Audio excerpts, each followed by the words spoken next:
Hello everyone, good evening. Hope you all are keeping well. So today in this video we are going to learn on the common business modeling tools. A picture is worth 1,000 words. When it comes to this business process modeling, these pictures are their worth in weight in kg. Throughout the world, organizations use this modeling as a cost effective way to share and demonstrate the concepts and design to large audiences and receive a feedback on whether they are now or what is coming. So today in this video, we are going to learn on the basics of business modeling tools.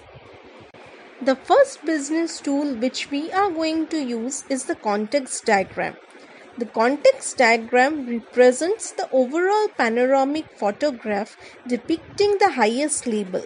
The following definition assists in framing the context diagram. Context: how a business area, system, process, or an organizational area is being analyzed and it interacts with the world. An actor is a person or a department or a system that is directly involved with the business area being analyzed. And there is something called as external entity, a person, department, or an organization or a system that interacts with the business area, but it is not being analyzed. There can be a source or a destination of data outside the system. Analysis considers only the inputs or the output, but it does not review the external entity, process, or a system. Context diagram also leverage these three common components or building blocks. First is the entity, the next is the relationship, and third one is the process. All of which are needed in creating a perfect high-level diagram. Entities are the elements or the actors that represent each player that fits in within the context of a diagram. They can be shown in a way that it provides a clarity and helps the reader to identify them easily. It is not uncommon to see these entities represented and labeled in boxes.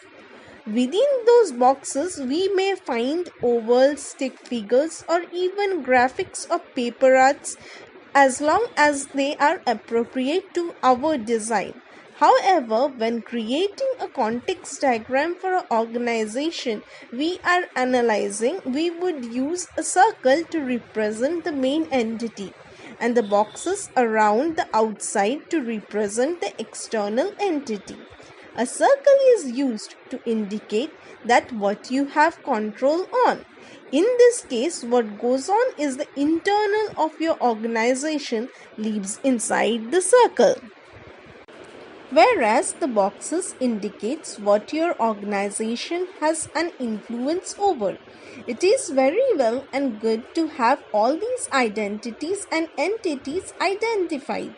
But what really provides the context we are looking for the relationship between each of them? This is done with the help of the arrows on the flows. The flows represents the relationship between the two entities. The direction of the flow indicates whether the interaction is coming or outgoing. These flows represents the activities that analyzing the organization must perform and adhere to ensure the smooth interactions that pass between these two. One entity is sending an activity, also known as output, and one is receiving the activity. These are called inputs. A good modeling standards indicate that there is a relationship from one entity that is starting and it finishes onto another. A customer flow clearly shows incoming and outgoing interaction between the customer and the organization. These processes are needed in achieving the expected outcome of an external entity.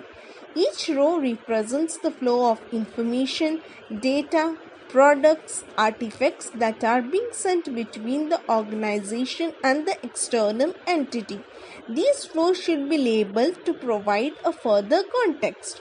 Always we should remember to keep our context diagram at the highest label. Rather than having a flow for each of the interaction, we can simplify the diagram by listing the type of interactions in a single flow. Now coming on to the second business processing model, that is a cross-functional flow diagram. Cross-functional flow diagram, or the functional flow diagram so to say, are the one which are most overlooked of the modeling diagrams, because people make assumptions of how information and activities flows externally to and from the organization. When we create a context diagram, we have known it to be the best fit for the organization at a higher level. Now we begin to explore each of these interactions the organization has.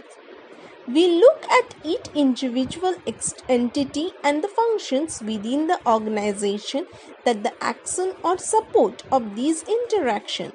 The functional flow diagram is a simplified model showing each function, area, stakeholders, external or internal to the organization, and how they interact with the logical overflow of work.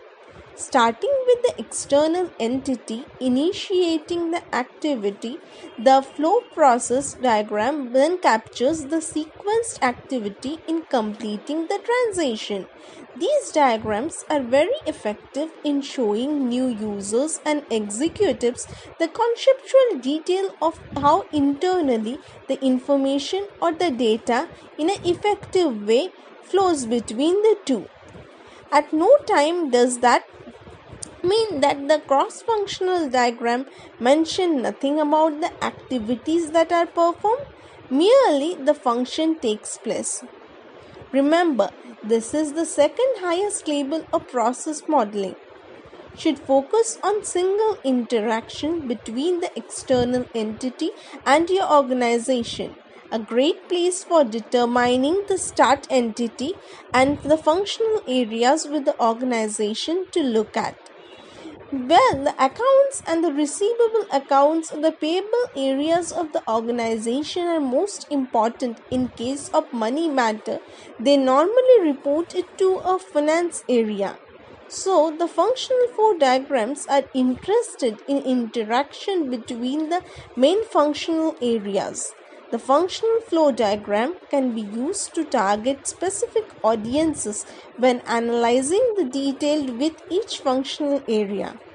It is necessary tool as it ensures that overall touch points within the organization prior to documenting the cross-functional flow.